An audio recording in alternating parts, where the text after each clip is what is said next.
Hello students and welcome back to my channel. आज का session बहुत इंपॉर्टेंट होने वाला है क्योंकि आज हम लोग डिस्कस करने वाले हैं सेक्सुअल रिप्रोडक्शन।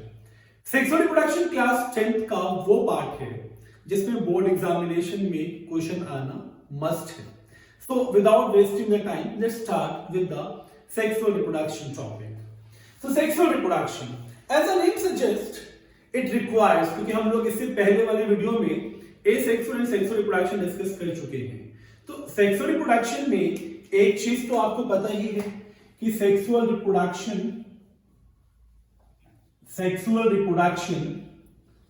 क्या होगा। सेक्सुअल रिप्रोडक्शन में sexual reproduction requires two parents, मतलब हमें यहां पे टू पेरेंट्स चाहिए with opposite sex. It simply means कि male and female partner are required. Male and female partner are required, two partners are required of opposite sex. अब ये understood है कि if the partners are from opposite sex तो they produced different types of gamete. Gamete मतलब sex cell। अगर मैं human being का example लेके चल रहा हूं या प्लांट का एग्जांपल लेके चल रहा हूं तो गैमेट्स क्या हो जाएंगे। मेल में अगर ह्यूमन बींग्स की बात करें तो गैमेट हो जाएगा स्पर्म, ओके, एंड फीमेल में इट्स ओवा और एग सेल। क्लियर। एंड अगर मैं प्लांट्स की बात करूं, क्योंकि आज हम लोग डिस्कस करेंगे मेनली प्लांट पोर्शन को, तो प्लांट पोर्शन में the male gamete is pollen grain and pollen grains are actually a carrier of gamete, and female में egg cell which is present inside the ovule. Okay अब sexual reproduction में at least ये चीज तो पता है कि two parents are required of opposite sex, but sexuality बहुत इंपॉर्टेंट है इस पूरे टर्म को समझने के लिए। अब आप पूछेंगे सेक्सुअलिटी क्या है। सेक्सुअलिटी का मतलब अगर मैं सिर्फ प्लांट की बात कर रहा हूं या ऐसे बहुत से ऑर्गेनिजम्स आप देखोगे जो बाइसेक्सुअल है, या ह्यूमन बींग्स की बात करें, अदर एनिमल्स की बात करें, मोस्टली रेप्टाइल्स, बर्ड्स, एम्फीबियंस, कुछ एक्सेप्शंस को छोड़ के, तो कंडीशंस क्या आएगी सेक्सुअलिटी में। सेक्सुअलिटी में कंडीशन क्या आएगी, या तो यूनिसेक्सुअल होगा, ओके, ये टर्म समझना भी बहुत इंपॉर्टेंट है सेक्सुअल रिप्रोडक्शन को समझने के लिए, या बाइसेक्सुअल होगा। अब देखिए अगर यूनिसेक्सुअल है मतलब individual possess single reproductive organ और सिंगल गैमेट, तो सिंगल सेक्स को हम डाइशियस बोलते हैं। ओके, ये टर्म भी क्लास 10th के लेवल पे जानना बहुत इंपॉर्टेंट है। एंड बाइसेक्सुअल वाली कंडीशन को हम मोनोशियस बोलते हैं। मोनो मतलब सिंगल एंड मोनोशियस मतलब single individual bearing both the reproductive organ. एक ही इंडिविजुअल पे mail and female reproductive organ है, जैसे टेपवॉर्म में होता है, अर्थवॉर्म में होता है। अर्थवॉर्म को हम लोग हर्माफ्रोडाइट्स भी बोलते हैं। ओके, तो bisexual condition is known as monoecious और hermaphrodite.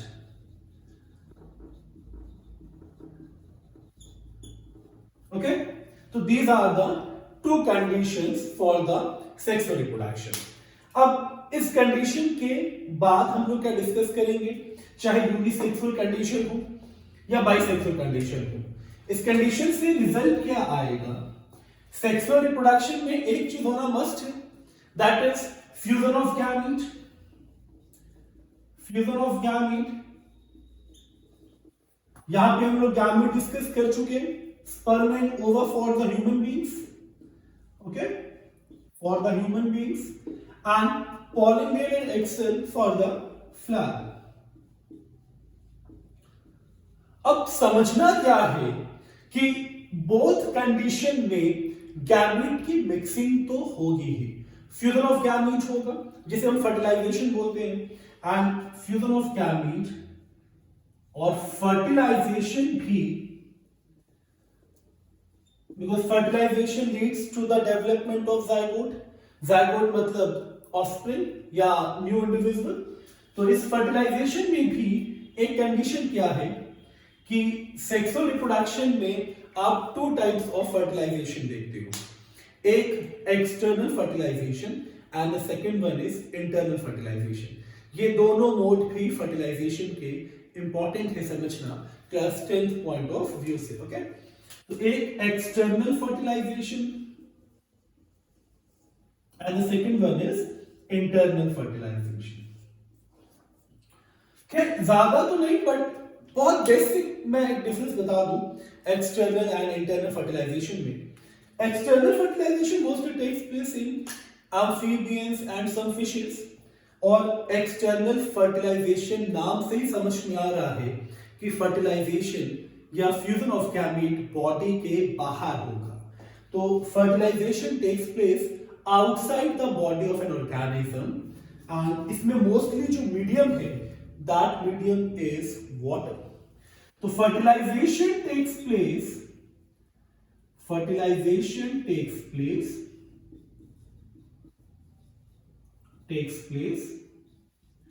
outside the body of organism, outside the body of an organism. Okay, this is the first condition. Internal में क्या होगा? The entire process takes place inside the mother body. Mother body के अंदर ही complete process of fertilization and development. तो fertilization takes place inside the mother body.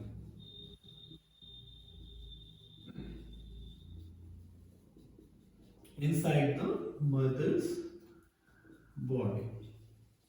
Okay, this is a basic difference.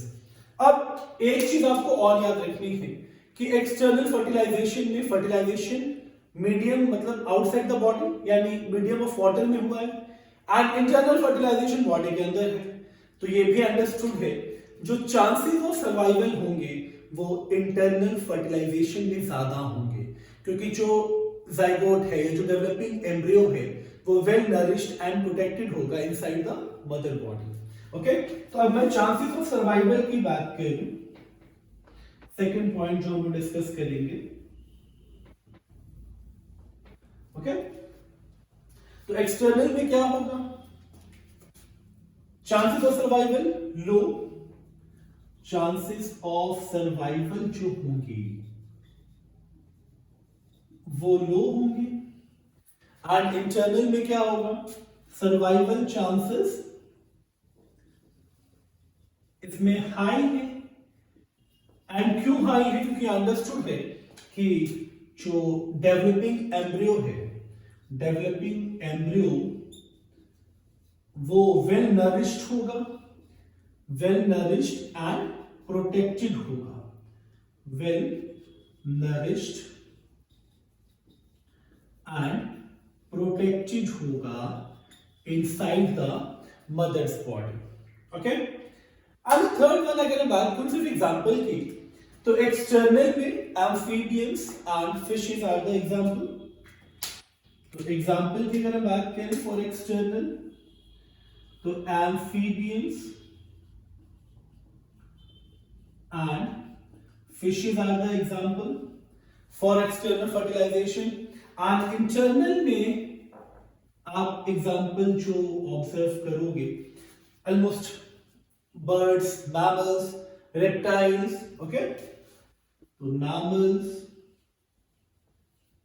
Birds, reptiles. Okay, तो ये भी समझना बहुत important है क्योंकि सेक्सुअल रिप्रोडक्शन में फर्टिलाइजेशन तो होगा बिकॉज हम लोग डिफरेंस जब पढ़ रहे थे इसे प्रीवियस वीडियो में तो एसेक्सुअल एंड सेक्सुअल रिप्रोडक्शन में ये भी एक क्राइटेरिया है डिफरेंस का कि एसेक्सुअल रिप्रोडक्शन में no formation of gamete, no fusion, no fertilisation and sexual reproduction होगा तो fusion and fertilisation is the main characteristic. तो फर्टिलाइजेशन में भी आपको ये टू टाइप्स याद रखने हैं, external outside the body, internal inside the body of mother. Let's understand the process of sexual reproduction in flowering plant. Process of sexual reproduction sexual reproduction in flowering plant.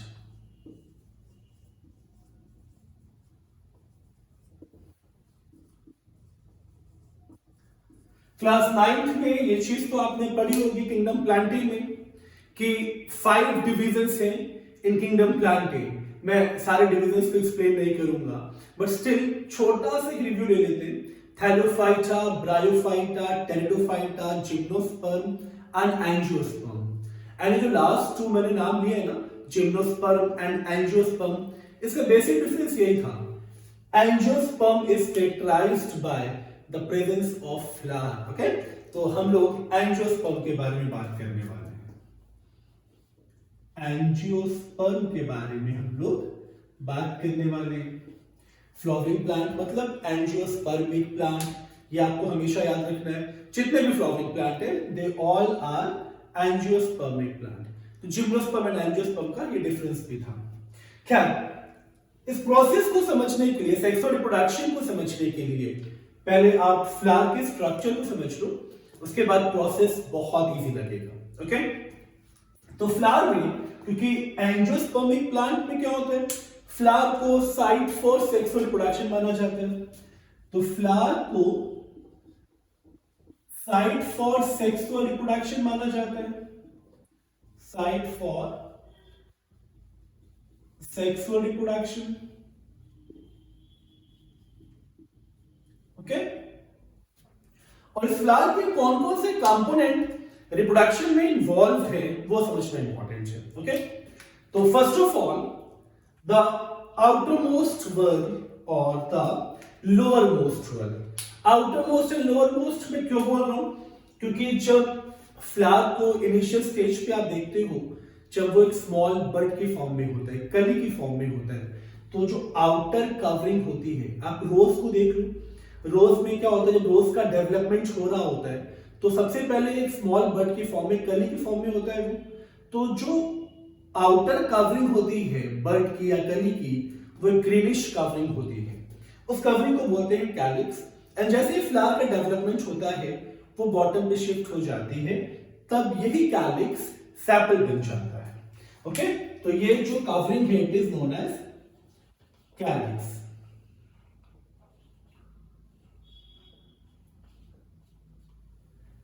तो calyx और sepal.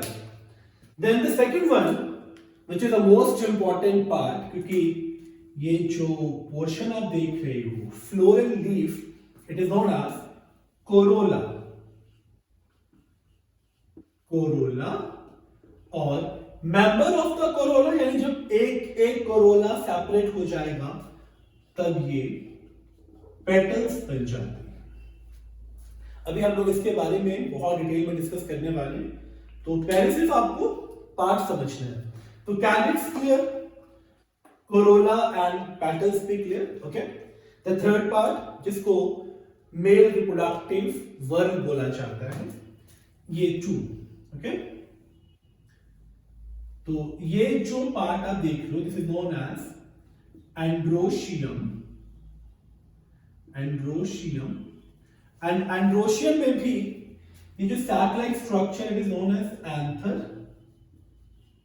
And the stalk of anther is known as filament. तो ये हो गया आपका filament. Okay, तो androecium के 2 component anther and filament. अब ये जो एंड्रोशियम है ये तो मेल रिप्रोडक्टिव वर्ल है। फीमेल रिप्रोडक्टिव वर्ल क्या है, ये भी बहुत इजीली आप आइडेंटिफाई कर लो। ये स्टिग्मा, ये sac like structure stigma. Okay, and ये लॉन्ग जो स्टॉक आप देख रहे हो this is style. Style and ये पोर्शन आप जो देख रहे हो it's a ovary, and stigma, style and ovary are the part of female reproductive world as gynoecium.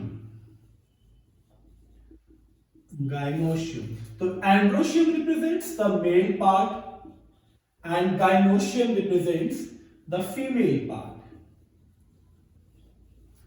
Okay? अब इन सारे कंपोनेंट्स को डिटेल में समझते हैं। तो फर्स्ट ऑफ ऑल कैलिक्स,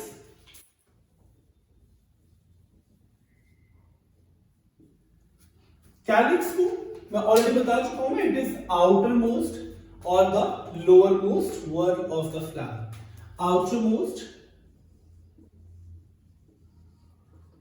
और लोअर मोस्ट वर्ग ऑफ फ्लावर. आउटर मोस्ट और लोअर मोस्ट वर्ग. ओके, कैलिक्स बिल्कुल आप इजीली आइडेंटिफाई कर सकते हो because it is greenish in colour, क्योंकि आउटर कावरिंग जो बर्ड की आप देखते हो it is greenish in colour. Greenish in colour and during the initial development, जब कली का फ्लावर में डेवलप हो रहा है, जब बर्ड का फ्लावर में डेवलपमेंट हो रहा है, उस टाइम पे कैलिक्स क्या करता है, पेटल्स को प्रोटेक्ट करता है. तो it gives protection. Function is to gives protection during development of flower. Okay, and one more important point, calyx reproduction में participate नहीं करता, that's why it is known as non-essential work of flower. reproduction में participate नहीं करेगा तो non-essential work of flower. Okay, easy हो गया ये. अब हम बात करेंगे कोरोला की. हाँ, one more point is here. Calyx is also known as, or the member of calyx is also known as sepals. member means जैसे leaf differentiate हो जाएगा, तो members of calyx are known as sepals. Clear? अब हम discuss करेंगे Corolla portion.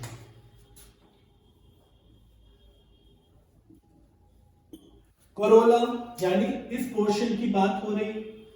Okay, तो जब तक ये क्लोज्ड है तब तक कोरोला. जैसे ही फ्लावर का डेवलपमेंट होगा एंड ये फ्लोरल लीफ का डिफरेंशिएशन होगा, तब इस मेंबर को हम बोलेंगे petals. So the member of corolla is known as petals. Corolla की two important properties है and ये property इसके pollination में भी help करती है. That property is, पहला, ये different color से आपको petals दिखते हैं, तो it is very brilliant in color. तो brilliantly colored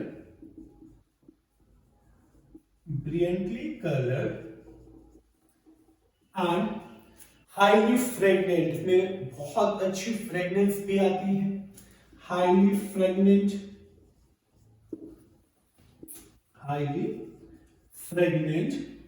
and the third part, because insect petals पे आके फीड करते हैं.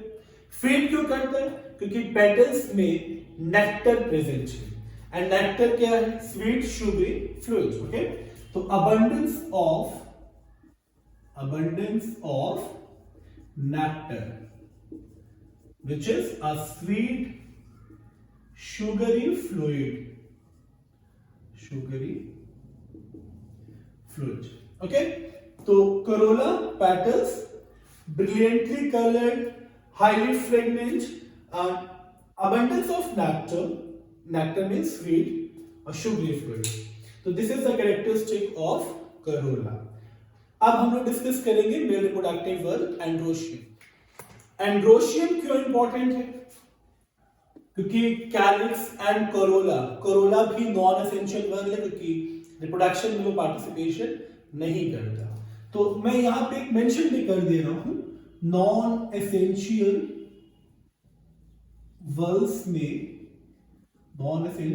वर्ग्स are calyx and corolla. Calyx and corolla. These are the non-essential words. Board में क्वेश्चन आते हैं इस पे, non-essential words क्या है and essential words क्या है. अब essential words की बात कर लेते हैं. तो essential words में मेल एंड फीमेल रिप्रोडक्टिव वर्ग की बात करेंगे. क्योंकि male and female reproductive part ही फर्टिलाइजेशन एंड रिप्रोडक्शन में इन्वॉल्व है। तो पहले हम लोग डिस्कस करेंगे एंड्रोशियम वाले पार्ट को। ओके, तो the member of androecium is also known as stamen. तो ये भी आपको याद रखना है, जैसे कैलिक्स के लिए सेपल, कोरोला के लिए पेटल्स, एंड्रोशियम के लिए स्टेमेन्स। एंड कैरेक्टरिस्टिक क्या है एंड्रोशियम का? Androecium consist of two important components, anther, the first one is anther, and anther का स्ट्रक्चर आप देखो बिल्कुल बोर्ड पे इजीली आपको समझ में आ जाएगा। ये सैक लाइक स्ट्रक्चर है। एंड हाँ, एक और इंपॉर्टेंट चीज, मेच्योर एंथर में टू पॉलन सैक प्रेजेंट होते हैं। तो टू पॉलन सैक की वजह से ये बाइलोब स्ट्रक्चर बनता है। Okay, sac like bilobe structure. This is the first point. Number 2, anther produces pollen grain, क्योंकि यहीं से पॉलन ग्रेन का प्रोडक्शन होगा, फिर पॉलन यहां से स्टिग्मा की तरफ जाएगा जब पॉलिनेशन होगा। तो अभी हम लोग पॉलिनेशन पे डिस्कस करेंगे। तो anther produces pollen grains, and pollen grains क्या है? पॉलन ग्रेन, एक बात आपको हमेशा याद रखनी है, पॉलन ग्रेन मेल गैमेट्स नहीं है। पॉलन ग्रेन्स मेल गैमेट का कैरियर है। क्यों कैरियर है? मैं छोटा सा स्ट्रक्चर आपको ड्रॉ करके समझाने की कोशिश करूंगा। Okay,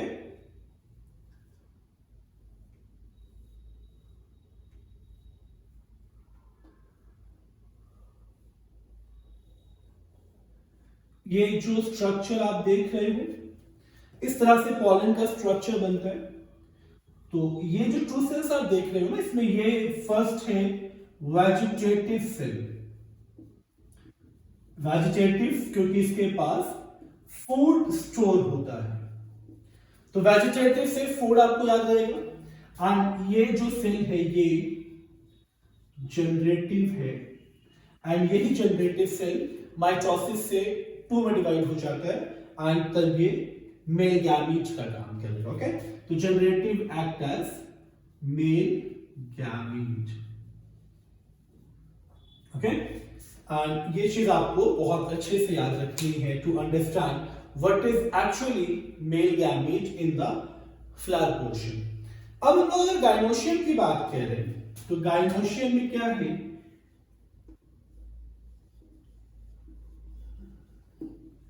Gynoecium consists of 3 important components. The first one is stigma,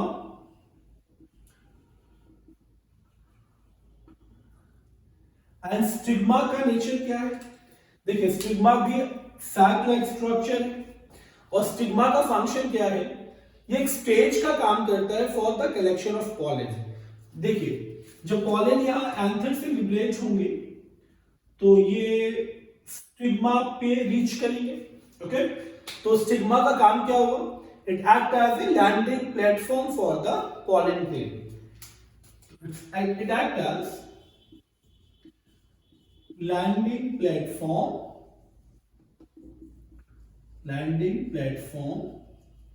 for pollen grains. Okay, number 2, अब देखिए सैक स्ट्रक्चर में पॉलन आएगा तो पॉलन यहां से भी डिसलोकेट हो सकता है ना। तो इस वाले स्टिग्मा में आप ऑब्जर्व करोगे, स्टिग्मा का जो इंटरनल स्ट्रक्चर है ये फेदरी और स्टिकी होता है। स्टिकी क्यों होगा? बस पॉलन आके इस पे स्टिक हो जाएंगे, एंड फेदरी ट्रैप करने में हेल्प करेगा। तो स्टिग्मा आर फेदरी और स्टिकी इन नेचर। तो ये एक इंपॉर्टेंट कैरेक्टरिस्टिक है। एंड फंक्शन क्या है स्टिग्मा का? जैसे ही पॉलन को रिसीव करेगा तो स्टाइल के थ्रू पॉलन पहुंच जाएगा ओवरी में। तो अब हम लोग डिस्कस करेंगे mainly style portion.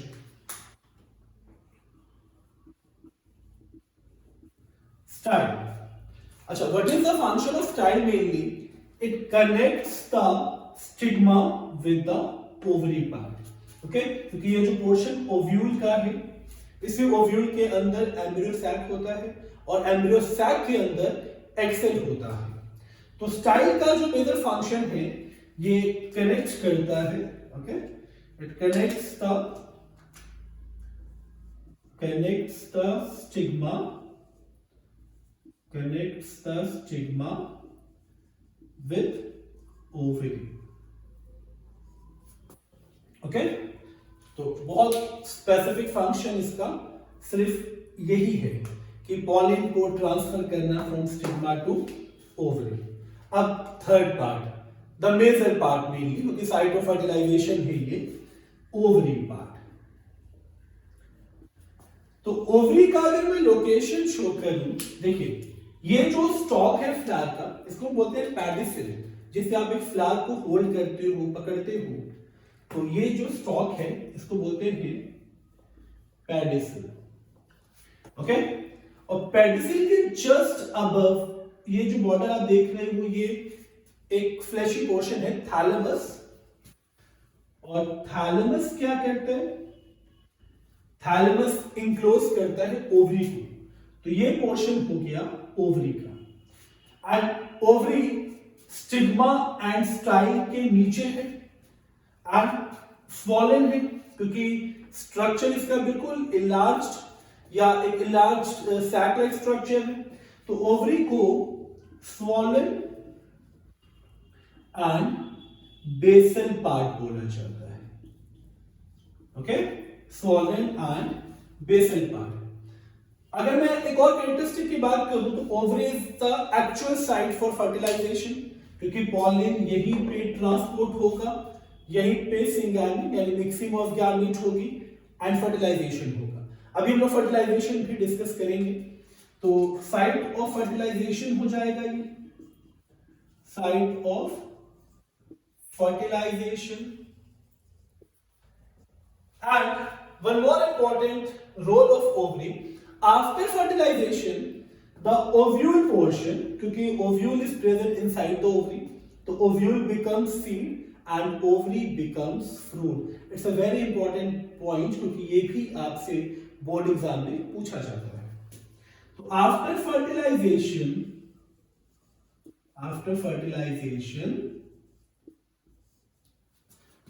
ovary becomes fruit, okay, ovary becomes fruit and ovule becomes seed,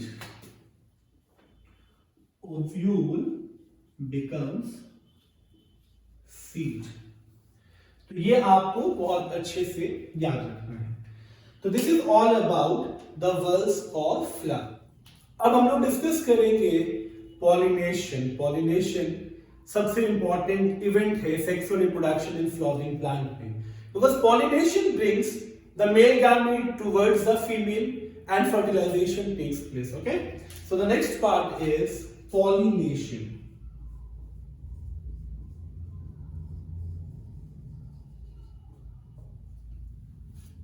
तो व्हाट इज पॉलिनेशन एक्चुअली? देखिए ये एंकर है, यहां पे पॉलन ग्रेन का प्रोडक्शन हुआ था। तो transfer of pollen grain from anther to stigma is known as pollination. देखिए कोई भी सेक्सुअल रिप्रोडक्शन का इवेंट आप डिस्कस कर ले किसी भी ऑर्गेनिज्म में, मेल गैमीट को फीमेल गैमीट तक ट्रेवल करना होता है। ह्यूमन बीइंग्स में क्या होता है, स्पर्मेटोजोआ ट्रेवल करता है फीमेल रिप्रोडक्टिव ट्रैक्ट में एंड फैलोपियन ट्यूब पे जाके फर्टिलाइजेशन होता है। तो यहां पे ये चीज पॉलन ग्रेन के ऊपर बेस्ड है, पॉलन ग्रेन को ट्रेवल करना है फ्रॉम एंथर टू स्टिग्मा। तो transfer of pollen grain from anther to stigma, transfer of pollen grain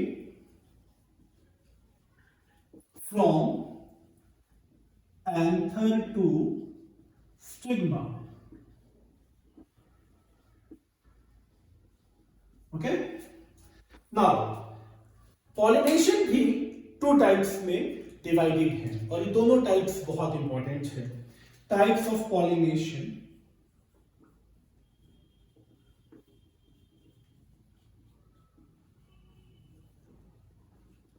तो टाइप्स ऑफ पॉलिनेशन में two important types are there, self pollination and cross pollination. Number one is self pollination and number two cross pollination.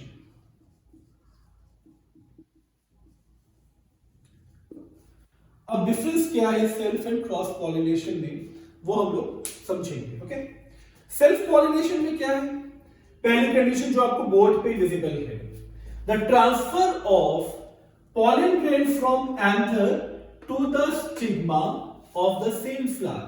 यानी एक ही flower में anther से pollen grain liberate होगा और stigma पे आ जाएगा, तो सेल्फ पॉलिनेशन. समझ में आ रहा है आपको, यानी ट्रांसफर एक ही फ्लावर के अंदर होगा. तो transfer of pollen grain from anther to stigma of same flower. Transfer of pollen grain from anther to stigma of same flower. Okay, and cross pollination में क्या होगा, सपोज ये एक कंडीशन मैं आपको एक्सप्लेन कर रहा हूं बहुत छोटे से डायग्राम के साथ. क्रॉस पॉलिनेशन में क्या होगा, सपोज एक फ्लावर है, ओके, और ये यहां पे एक सेकंड फ्लावर है. तो ये पोर्शन हम मान लेते हैं एंथर और इस पोर्शन को हम मान लेते हैं स्टिग्मा. तो ये स्टिग्मा है, ओके, और ये जो पोर्शन है ये एंथर है. एंड ये टू डिफरेंट फ्लावर है क्योंकि ये यूनिसेक्सुअल फ्लावर पे बेस्ड है. तो इसमें क्या होगा, अगर एंथर से पॉलन लिबरेट होके स्टिग्मा पे रीच करे बट ऑफ डिफरेंट फ्लावर, मतलब ये फ्लावर उस प्लांट का नहीं है, it is of different plant, तो उस कंडीशन को हम क्रॉस पॉलिनेशन बोलेंगे.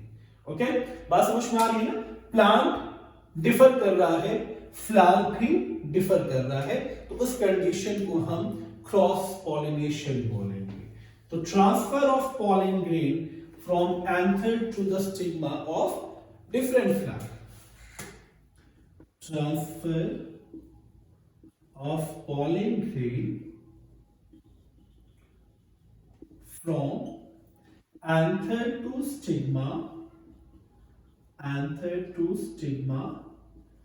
of different flower. यहां तक तो बात आपको समझ में आ रही है. आप एक पॉइंट इसमें और भी ऐड कर सकते हो एग्जैक्ट क्रॉस पॉलिनेशन को समझाने के लिए. Different flower of different plant, क्योंकि प्लांट भी वरी करेगा. ओके, अब सेल्फ पॉलिनेशन में एक कंडीशन होना मस्ट है. आप खुद समझिए, सेल्फ पॉलिनेशन तभी पॉसिबल है जब फ्लावर बाइसेक्सुअल होगा. अगर फ्लावर ही बाइसेक्सुअल नहीं है तो एंथर से पॉलन लिबरेट होकर स्टिग्मा तक कैसे पहुंचेंगे. तो अडैप्टेशन क्या है, अडैप्टेशन की मैं अगर बात करूं तो पहला अडैप्टेशन जो सेल्फ पॉलिनेशन के लिए है वो यही है कि it should be bisexual. Okay, and अगर मैं क्रॉस पॉलिनेशन की बात करूं तो ये भी अंडरस्टूड है कि इसके अडैप्टेशन में एक चीज कॉमन है. कॉमन क्या है कि ये यूनिसेक्सुअल पे बेस्ड है. ओके, बाइसेक्सुअल और unisexual. Example papaya. Okay, papaya is a unisexual plant. Papaya और कोकोरबिट्स. और यहां तो आपके सामने नंबर ऑफ एग्जांपल है. रोज है, पी है, मैंगो फ्लावर, गुआवा फ्लावर, सब बाइसेक्सुअल है.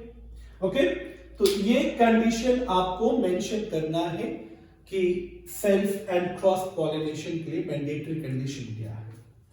अब एक और इंपॉर्टेंट चीज, अगर बाइसेक्सुअल फ्लावर तो एक चीज तो मस्ट है कि एंड्रोशियम एंड गाइनोशियम का मैचुरेशन भी सेम टाइम पे हो. सपोज एंड्रोशियम मैच्योर हो गया, गाइनोशियम मैच्योर ही नहीं है, तब कैसे पॉलिनेशन होगा? तो मैच्योरेशन सेम टाइम पे हो, इस प्रोसेस को बोलते हैं होमोगैमी। ओके, तो this is second adaptation, homogamy means maturation of male and female world, male and female part at the same time, and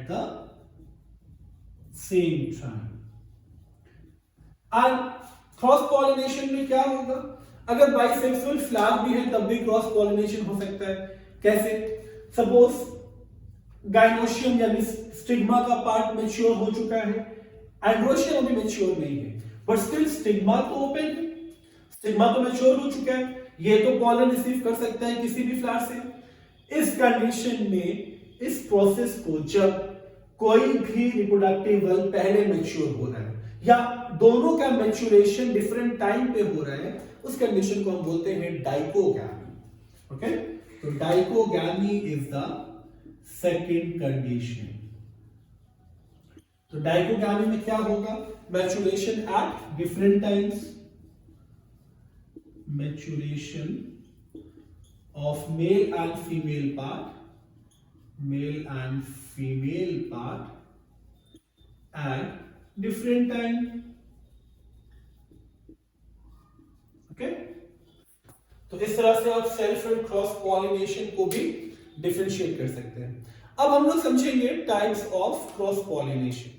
तो क्रॉस पॉलिनेशन के भी काफी सारे टाइप्स हैं। टाइप्स हम लोग बहुत डिटेल में डिस्कस नहीं करेंगे क्योंकि क्लास 10th में आपको सिर्फ उन एजेंट्स के बारे में पढ़ना है जो क्रॉस पॉलिनेशन को प्रमोट करते हैं। ओके, तो it's the types of cross pollination और the agents of cross pollination. Mainly class 10th में एजेंट्स के बारे में ही डिस्कस किया जाता है, तो वही ज्यादा इंपॉर्टेंट है हमारे लिए। ओके, तो जो फर्स्ट एजेंट है या जो फर्स्ट टाइप है, इसको बोलते हैं entomophily. Entomophily, and it is the pollination by insects. तो इंसेक्ट्स बहुत ज्यादा इन्वॉल्व है पॉलिनेशन के लिए, चाहे वो बटरफ्लाईज हो, चाहे मॉथ हो, चाहे अदर इंसेक्ट्स हो। ओके, तो pollination by insects are known as entomophily. The number 2, anemophily. And anemophily is the pollination by wind. अगर विंड की वेलोसिटी या एयर से अगर पॉलिनेशन होगा तो उस कंडीशन को हम एनीमोफिली बोलते हैं। Okay, the third one is hydrophily. Hydrophily is the pollination by water, pollination by water, and the fourth one is ornithophily. Ornithophily, it's a pollination by birds. Birds भी pollination का काम करती हैं। Pollination by birds, and the last one थोड़ा सा typical name है, it's a chiropterophily. Chiropterophily, and it's a pollination by bats. Pollination by bats. These are the types of cross pollination. अब pollination के बाद का इवेंट हम लोग discuss करेंगे फर्टिलाइजेशन।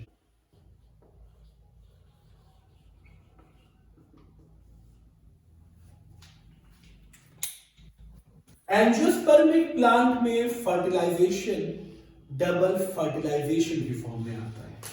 देखिए मैं समझाऊंगा इसको बहुत easily with the help of diagram, फिर आपको ये कभी नहीं भूलने वाला। ओके, तो ये स्ट्रक्चर हम लोग ड्रॉ करेंगे। This structure is known as embryo sac. ये एम्ब्रियो सैक का स्ट्रक्चर है। और एम्ब्रियो सैक आप पूछोगे कहां होता है? It is mainly present inside the ovule, and ovule कहां है? ओवरी के अंदर। तो embryo sac of ovule. Okay, तो स्ट्रक्चर में आप एक इंपॉर्टेंट चीज नोटिस करिए, एम्ब्रियो सैक में 3 सेल्स आपको इस एंड पे दिखेंगे, इसको एंटीपोडल सेल्स बोलते हैं, एंटीपोडल सेल्स। और ये जो एंड है जहां पे एंटीपोडल सेल्स प्रेजेंट है, इस एंड को बोलते हैं, इस एंड को बोलते हैं chalazal and, chalazial end. Okay, so 3 antipodal cells are there, 2 polar nuclei, okay, 2 polar nuclei. These are nuclei basically, ये सेल नहीं है, सिर्फ न्यूक्लियस ही है। तो 2 polar nuclei and 2 synergids are there, 2 synergids are there। तो ये एक एम्ब्रियो सैक के इंटरनल स्ट्रक्चर का part. 2 synergids, 2 polar nuclei, 3 antipodal cells, and now here comes the most important cell of embryo sac। okay, यहां draw करेंगे इसको, egg cell, the actual female gamete of angiospermic plant or the flower। अब what will happen, ये जो opening आप देख रहे हो, इस ओपनिंग को बोलते हैं माइक्रोपाइलर ओपनिंग और माइक्रोपाइल। अब इस माइक्रोपाइल के थ्रू पॉलन ट्यूब एंटर करेगा। ये पॉलन ट्यूब एंटर कर रहा है, यहां से ये पॉलन ट्यूब है। ओके, एंड पॉलन ट्यूब क्या करेगा, यहां पे 2 मेल गैमेट्स रिलीज करेगा। See, these are the 2 male gametes, it's 2 male gametes. अब होगा क्या, the first male gamete fuses with the egg cell। तो this is fusion number first. First fusion takes place between the male and female gamete, and result क्या होगा इस fusion से? Result होगा ये जाइगोट की फॉर्मेशन करेगा, जाइगोट की फॉर्मेशन करेगा। अब जाइगोट की फॉर्मेशन के बाद जाइगोट यहां पे रेस्ट पे चला जाएगा, डॉर्मेंट हो जाएगा। डॉर्मेंट क्यों होगा, रेस्ट पे क्यों जाएगा, ये बहुत इंपॉर्टेंट है। ये डॉर्मेंट क्यों हुआ, रेस्ट पे क्यों गया? क्योंकि अभी तक इसका न्यूट्रिशन लिंक नहीं बना है, जिसके ऊपर ये बेस्ड है, जिससे न्यूट्रिशन लिंक के ये डेवलप होगा। तो अब हम आएंगे उस न्यूट्रिशन लिंक की फॉर्मेशन। तो अब होगा फ्यूजन नंबर 2। तो ये 2 polar nuclei fuses together, this is second fusion. And जब ये दो फ्यूज करेंगे तो ये एक सेल में कन्वर्ट हो जाएगा। ओके, तो ये एक सेल में कन्वर्ट हो गया। इस फ्यूजन को बोलते हैं the formation of primary endosperm nucleus. बात समझ में आ रही है आपको? First fusion male gamete with egg cell, second fusion between 2 polar nuclei which results in the formation of primary endosperm nucleus। अब क्या होगा, अब होगा ये कि इस प्राइमरी एंडोस्पर्म न्यूक्लियस से सेकेंड मेल गैमेट जाके फ्यूज करेगा। ये हो गया फ्यूजन नंबर 3। ओके, और थर्ड फ्यूजन से क्या हुआ, फॉर्मेशन हुआ एंडोस्पर्म का। ओके, तो एंडोस्पर्म का फॉर्मेशन हुआ, यानी इस पूरे प्रोसेस में 3 टाइम फ्यूजन हुआ है। फर्स्ट फ्यूजन हुआ है between first male gamete and female gamete, second fusion हुआ 2 polar nuclei के बीच, एंड थर्ड फ्यूजन हुआ सेकेंड मेल गैमेट एंड इस प्राइमरी एंडोस्पर्म न्यूक्लियस से, जिससे एंडोस्पर्म का फॉर्मेशन हुआ। और endosperm provide nutrition to developing zygote. तो इट प्रोवाइड न्यूट्रिशन। ओके, मैं इसको एक शॉर्ट समरी में भी एक बहुत शॉर्ट समरी में मेंशन कर दूं ताकि आप डबल फर्टिलाइजेशन को भूले नहीं। ओके, तो इस पोर्शन को रब कर लेते हैं, नीचे वाले पोर्शन को। तो क्या था पूरा इवेंट इसी पे बेस्ड था। ओके, फर्स्ट फ्यूजन किसके बीच में हुआ था? फर्स्ट फ्यूजन हुआ था मेल एंड फीमेल गैमीट के बीच में, male and the first male gamete, बिल्कुल सीरीज में चलते हैं। First male gamete, okay, plus egg cell which results in the formation of zygote। ये फर्स्ट फ्यूजन हुआ था। सेकेंड फ्यूजन किसके बीच में हुआ है? सेकेंड फ्यूजन टेक्स प्लेस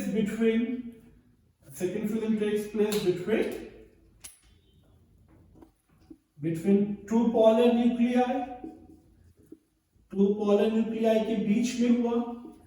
इससे फॉर्मेशन किसका हुआ? इससे फॉर्मेशन हुआ प्राइमरी एंडोस्पर्म न्यूक्लियस का। ओके, तो it leads in the formation of primary endosperm nucleus.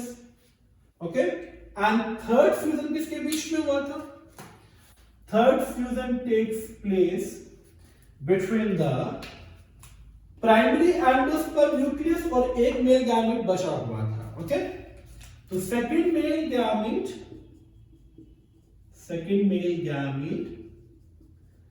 Plus primary endosperm nucleus, and इससे फॉर्मेशन किसका हुआ? फॉर्मेशन किसका हुआ? एंडोस्पर्म का। एंड एंडोस्पर्म का फॉर्मेशन होना क्यों इंपॉर्टेंट है? बिकॉज इट प्रोवाइड न्यूट्रिशन, ये न्यूट्रिशन प्रोवाइड करेगा। अब इस एंटायर इवेंट में सबसे इंपॉर्टेंट चीज क्या है? 1, 2 and 3। Okay, 1, 2 and 3, 3 time fusion हुआ है, इसीलिए इस इवेंट को ट्रिपल फ्यूजन भी बोला जाता है। फर्स्ट, सेकंड एंड थर्ड, तो this is known as triple fusion. 3 बार फ्यूजन हुआ तो ट्रिपल फ्यूजन। एंड फर्टिलाइजेशन कितनी बार होगा? फर्स्ट फ्यूजन से फर्टिलाइजेशन होगा क्योंकि मेल एंड फीमेल इन्वॉल्व है, एंड थर्ड से भी फर्टिलाइजेशन होगा क्योंकि मेल गैमेट एंड फीमेल का पार्ट इन्वॉल्व है। तो 2 टाइम्स फर्टिलाइजेशन होने की वजह से it is known as double fertilization, and it's a very important topic. Board exam में इसके आने के चांसेस बहुत ज्यादा हैं। अब होगा क्या?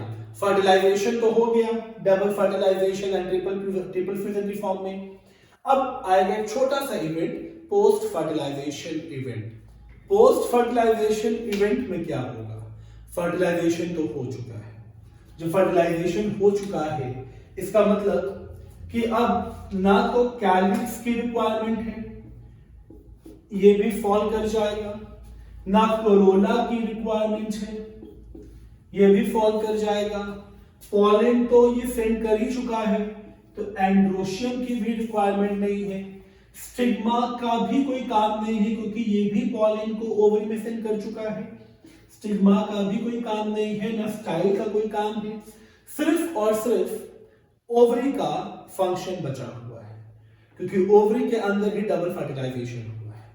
तो हुआ क्या इसमें? सबसे पहला इवेंट तो यही हुआ ना कि calyx, Corolla, androecium and gynoecium में एक्सेप्ट ओवरी, ठीक है, दे फॉल्स ऑफ। ये सब तो शेड हो जाएगा, ये सब तो झड़ जाएगा। नंबर 2, ये है सबसे important event, ovary becomes fruit and ovule becomes seed। Okay, ये भी आपसे पूछा जाता है बोर्ड एग्जाम में। Remember, ovary becomes fruit and ovule becomes seed। तो ये दो इवेंट आपको पोस्ट फर्टिलाइजेशन के लिए डेफिनेटली याद रखने हैं। हालांकि इससे ज्यादा क्लास 10th में पूछा भी नहीं जाता है। ये बहुत इंपॉर्टेंट सेशन था। आई होप आपको ये लेक्चर समझ में आया होगा, एंड अगर आपको लेक्चर समझ में आया है, ये वीडियो पसंद आई है, तो चैनल को लाइक करें, शेयर करें एंड सब्सक्राइब करें।